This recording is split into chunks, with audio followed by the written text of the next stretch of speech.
All right, let's go ahead and get started.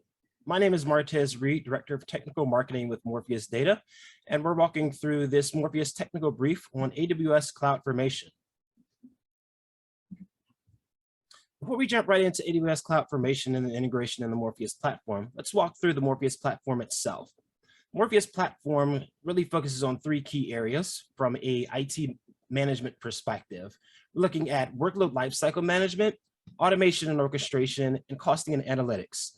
And these three core areas touch various different touch points in an organization, such as public cloud. So being able to manage the workload lifecycle of workloads on the public cloud, on private cloud, being able to tie in automation and orchestration via tools or platforms such as Ansible, Ansible Tower, Terraform, Python scripts, Bash scripts to the workload lifecycle. Integration with backup and DR solutions such as Veeam, Zerto, Rubrik, IPAM integration, DNS integration, and CMDB integration are typically things that are facilitated through the process of a workload's lifecycle, and being able to leverage the Morpheus platform to automate that end-to-end process is one of the big value adds of the Morpheus platform. Look at automation orchestration, being able to execute Python scripts or Ansible playbooks in an ad hoc fashion, or even in a self-service fashion, and then being able to tie that to other tools and automation capabilities, such as shell scripts or PowerShell scripts, in a seamless fashion is really one of the other major capabilities of the Morpheus platform. And then finally, from a platform perspective, being able to view costing and analytics for public cloud workloads as well as private cloud workloads is the last major benefit of the platform. Then in addition to the platform, we start to talk about platform security or common enterprise requirements that organizations would have, such as single sign-on for centralized authentication, granular role-based access control to ensure that only those that need access to catalog items or components in the platform have it, multi-tenancy, which is extremely popular with managed service providers or service providers, as well as audit logging for a trail of the activities that have been performed in the platform. Then we take another step up in terms of how can the platform be accessed. One of the big things with the Morpheus platform is the ITSM integration through ITSM platforms like ServiceNow. So being able to facilitate the interaction or the request of items that ultimately land in Morpheus through ServiceNow. So basically having ServiceNow front end Morpheus from a provisioning or workload perspective.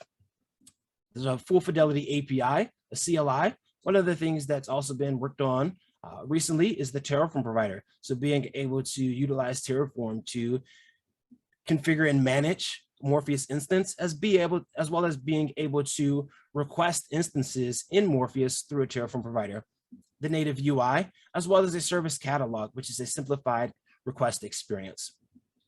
Now that we're familiar with the Morpheus platform, let's jump into how the Morpheus integrates with AWS Cloud Formation. For those that aren't familiar with AWS Cloud Formation, it is an infrastructure as code tool for declaratively creating and managing AWS cloud resources. So what this means is being able to specify what an AWS resource should look like. Let's say as an example, an S3 bucket, being able to declare that utilizing code. And in this context, referring to code as, from a AWS Cloud Formation perspective, either YAML or JSON, being able to specify what the AWS S3 bucket, its settings should be like in YAML or JSON. And what this does is allows us to be able to utilize this to go through all of these standard software development processes for the code. So being able to check it into source control, something like a GitHub or a GitLab or any other source control system, being able to utilize testing from a continuous integration perspective, and then finally being able to utilize that integration via an API to actually deploy that code once it's been tested and gone through the appropriate process. And what this also allows administrators to do and engineers to do is be able to also update AWS resources without going into the user interface, but leveraging AWS CloudFormation or the code to manage the AWS resource. So in this particular case, we can integrate AWS CloudFormation with Morpheus and utilize AWS CloudFormation to deploy and update AWS resources on the back end. Morpheus Platform provides native integrations to AWS, but this also provides a way, if there's existing AWS CloudFormation code in your organization, to be able to leverage that capability and that existing collateral within the Morpheus Platform. So one of the things I mentioned was self-service catalog support. So our service catalog provides a simplified experience, being able to expose that AWS CloudFormation through that service catalog in a simplified fashion. That's one of the things we'll actually walk through in a demo. Being able to tie phase-based orchestration into the actual provisioning of AWS CloudFormation. So maybe there are bespoke or extension tasks or operations that should be performed when the CloudFormation resource is deployed, such as a Python script or a shell script or a PowerShell script that interacts with a disparate system that needs to be ran during the execution or deployment of the AWS CloudFormation resources. Support for day 2 operations. So in this particular case, it would be deployment, let's say, of an AWS EC2 instance, being able to utilize the deployment via CloudFormation, but then being able to manage that instance from a day 2 operation perspective natively with the Morpheus platform. And then finally, the construct of composable units to be able to couple together let's say an S3 bucket as well as an EC2 instance and maybe a Lambda function into a single deployment within the Morpheus platform. And so now that we know a little bit about the integration and how that might work, let's walk through what the configuration would be in the Morpheus platform. So in this example, walking through what the integration would look like from the CloudFormation resources or code being specified in source control. So out of the gate, it would be adding the SSH key pair for the Git service account in the Morpheus UI. So this enables the Morpheus platform to talk to source control to actually interact with the repository where the CloudFormation code is stored. Then once the key has been created or the credentials have been entered, actually specifying that integration. So this would be specifying the actual repository where the CloudFormation is stored. And then from that point, it would be the creation of the CloudFormation spec templates. And we'll actually dig into this in the UI, the CloudFormation spec template. So there's 3 things to highlight from a UI perspective. And we'll see those in the UI, but to get context. So there are 3 items of note. One being there's a capability IAM _IAM in the Morpheus UI is a checkbox for it, which is IAM resources. In this case, it's IAM resources are present in the CloudFormation template. This is a CloudFormation, these are CloudFormation constructs in which the first 2, if there are IAM resources, then there's an additional check to ensure that that is an appropriate or approved operation. The second one is capability named IAM. In this case, instead of a dynamically generated name for the IAM resource, there is a static or custom IAM name provided for the CloudFormation. And then the last one is capability auto underscore expand. And in this case, it is the CloudFormation template has or is using macros within the CloudFormation the declaration itself. And then finally, creation of the instance type and instance layout. And so we'll walk through this in the Morpheus UI. And so one of the things I mentioned was the creation of the key pairs. And so you would come to infrastructure, keys, inserts, and then you would add a key pair. In this particular example, I'm actually using a local instantiation of the CloudFormation code, but this is where we've done. In this case, I actually have one for an existing Git repository. So I would add the private key for the Morpheus platform to be able to access the source control. Then I would come into integrations, and then I would add a new integration. And then in this case, it would be a Git repository integration. I would specify the key pair. I would specify the URL, I would specify the branch, and then I would save those changes. And then that would facilitate the integration for Morpheus to talk to my source control and grab the appropriate repository that has my CloudFormation. So in this case, as I mentioned, I'm utilizing the local context for storing the CloudFormation in my Morpheus appliance. So I'll come to provisioning and library, and I'll go to spec templates. So what I want to provision in this example is a AWS SQS queue. So I have my spec template. In this case, I've named it AWS-SQS, and I've specified the CloudFormation template. And I put my CloudFormation code in here. Very simple piece of CloudFormation. I have a parameter that specifies or accepts the name of the queue.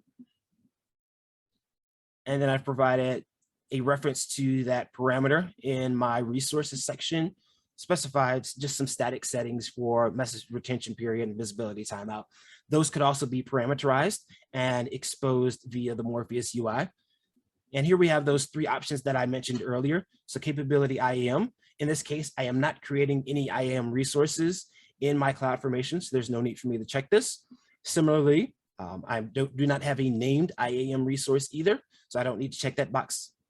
And then finally, I am not leveraging or utilizing any macros within my CloudFormation, so I'll leave that box unchecked.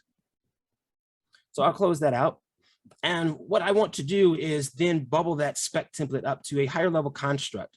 And so in this case, I'll go to layouts from a Morpheus perspective, and I'll click on my AWS SQS queue. And so if I click on edit, we'll see that the spec template is tied to my layout, which is a technology of CloudFormation. And so from bottom to top is where we'll go. So the spec template ties up or rolls up to the layout. In this case, I have the option to add multiple spec templates. So I could, in addition to the SQS queue, I could create a Lambda function or an EC2 instance or whatever was appropriate for my stack that I wanted to create. In this case, I will then go to my instance type. So I have an instance type named AWS SQSQ. And all I've simply done is provide a name as well as a code. And I had added the layout of the AWS SQSQ, which is what we walked through. So from bottom to top, from a construct standpoint, I have my spec templates. My spec template rolls up or is added to an instance layout. And in the case of the spec templates, it could be this particular instance layout or instance type that I add it to. I could add it to dozens of other layouts as well to take advantage of the existing collateral of that, how I want my SQS queue to look like and roll it up into higher level constructs. And so what we'll do now is actually go to provision this resource. One of the things I've also done is created a service catalog item to simplify the request process. And I created an option type, and we'll look at the option type for the queue name. So if I go to provisioning library, and I click on option type, I have AWS SQS name, and I will edit it, provided a simple name, simple description, field name I have is SQS, queue name, utilizing camel case. And so for that, I passed it to my self-service catalog item. And I've specified it in a number of places. So for name of the actual instance or catalog item, I've specified it there, specified it for host name, as well as in this particular case, there's a template parameter, and queue name was the parameter that we saw in the AWS CloudFormation spec template. And so I've mapped the Morpheus custom option SQS name, which we saw in the camel case. So I'm mapping the option type to the parameter for the AWS CloudFormation, which is this parameter, and we see in the template. And so what that'll do is I'm specifying an associated option type with my service catalog item. And so the user is presented with that option type. Once that's filled out, that would then get passed into the CloudFormation, where a parameter is exposed in the CloudFormation spec template for queue name, and I'm passing that down all the way through. So if we come to my service catalog item, and I come to my catalog, got a number of other items in the catalog, so I'll click order. And as it pops up, one of the things we see is it's asking me for the SQS name. So this is the option type that I specified that's associated with the service catalog item. And in this case, I will specify check brief demo 2. I will click order now. And if I click on inventory, one of the things that we see is that it is waiting for an approval. So similar to other instance types, I can associate an approval operation with this. And so I'll come into approvals and I will approve the request. In normal situations, the provisioner and the approver would not be the same, but in this case, the provisioner and the approver is the same person.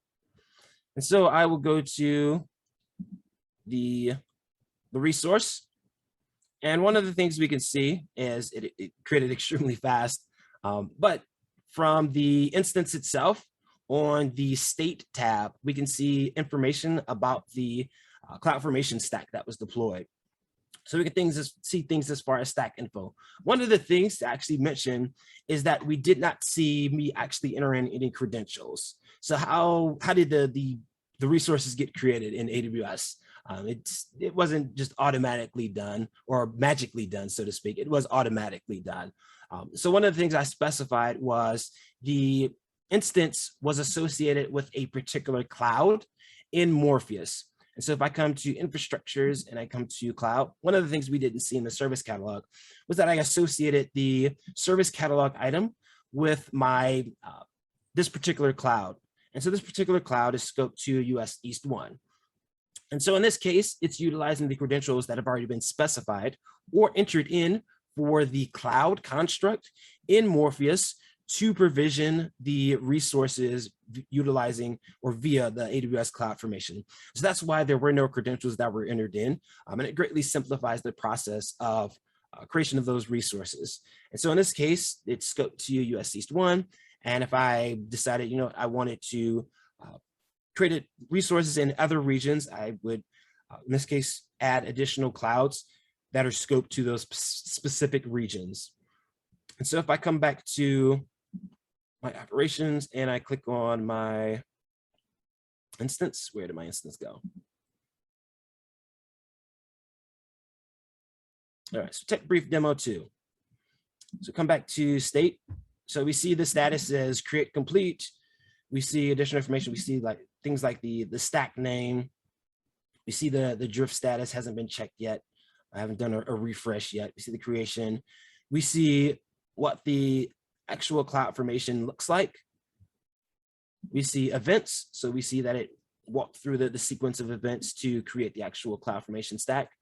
We see various parameters, or in this case, the single parameter that was specified for my queue name. And in this case, I do not have any outputs. So one of the other things I could do is I could refresh the state to see if the instance, or in this case, the CloudFormation stack, is still in alignment with what I expect the resources to be. One of the other things we can do is, in this case, it's referred to as apply state. So if there are parameters that I wanted to update, I could come in here and I could change those parameters. In this case, I have specified the only parameter that I've exposed is the name of the queue.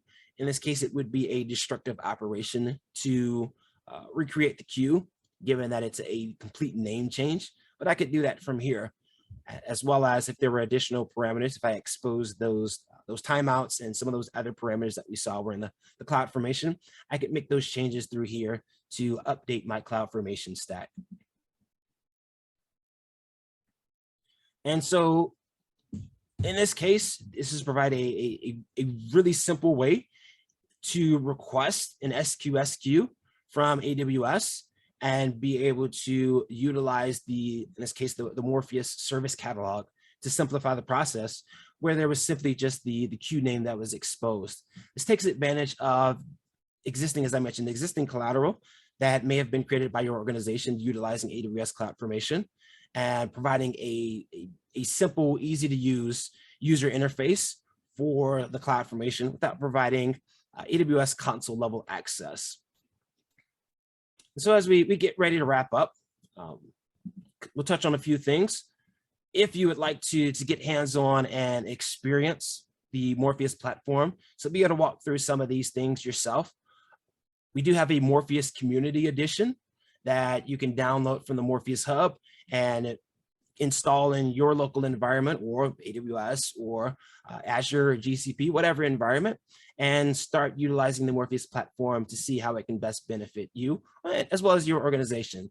And then finally, being able to schedule a demo. You can go to morpheusdata.com/demo and fill out this form that we see on the slide, and have one of our sales engineers walk you through in more detail how you can utilize AWS CloudFormation, as well as some of the other integrations, either from an infrastructure as code standpoint that we have for Azure ARM templates or HashiCorp Terraform, as well as the native constructs within the platform.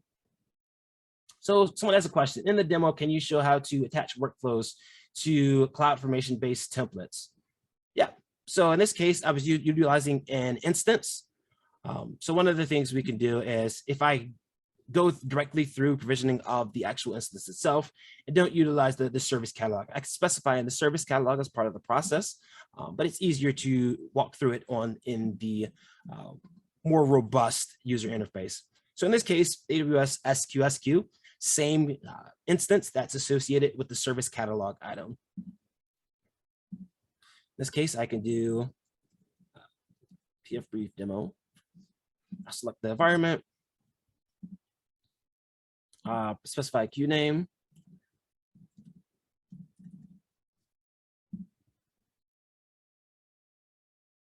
and in this case, I could select a workflow that I have to associate with the instance. I could also do that from the self-service catalog item. There's an option as it walks through this same wizard during the creation of the service catalog item to associate a workflow with the CloudFormation itself. The other thing to, depending upon what your workflow intends to do, is ensuring that you have the appropriate variables that are exposed in the, or passed, so to speak, through the workflow to interact with the AWS CloudFormation template. So being able to associate things like in this case, the queue name, maybe I want to specify in the workflow as well. So it all depends upon how you want to facilitate that interaction between the CloudFormation template, as well as the workflow in this case, the provisioning workflow in this case, and what you want the provisioning workflow to do. So there's a number of options there. So hopefully that answers the question. So that's how it would integrate, where I could specify. In this case, since I utilize spec templates that rolled up into an instance type, I can easily associate the workflows with the instance type. All right, great. So another question. Is there a way to configure the pricing for PaaS-based services like Lambda, Azure functions? Know how to configure them for virtual machines? At the moment, the pricing piece for some of those PaaS services is a little bit different. And so it depends on whether you would want to try and do it statically or not. I believe that is one of the things that we are looking to continue to improve upon, is how can we provide better visibility for pricing on some of those PaaS services, more specifically utilizing the infrastructure as code constructs, being able to discover those and associate prices with those from a pricing standpoint. One of the things I would say is certainly feel free to reach out, where one of our sales engineers may be able to answer that in a way that's a little more in depth to provide that context on what's being looked for. Great question though.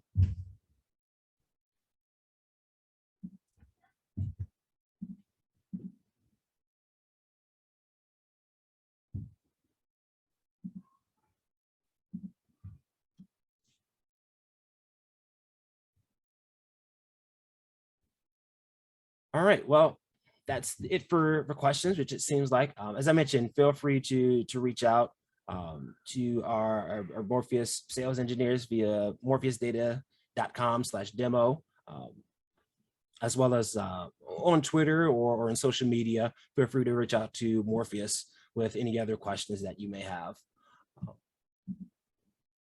Thank you for joining the tech brief, and hopefully it was insightful.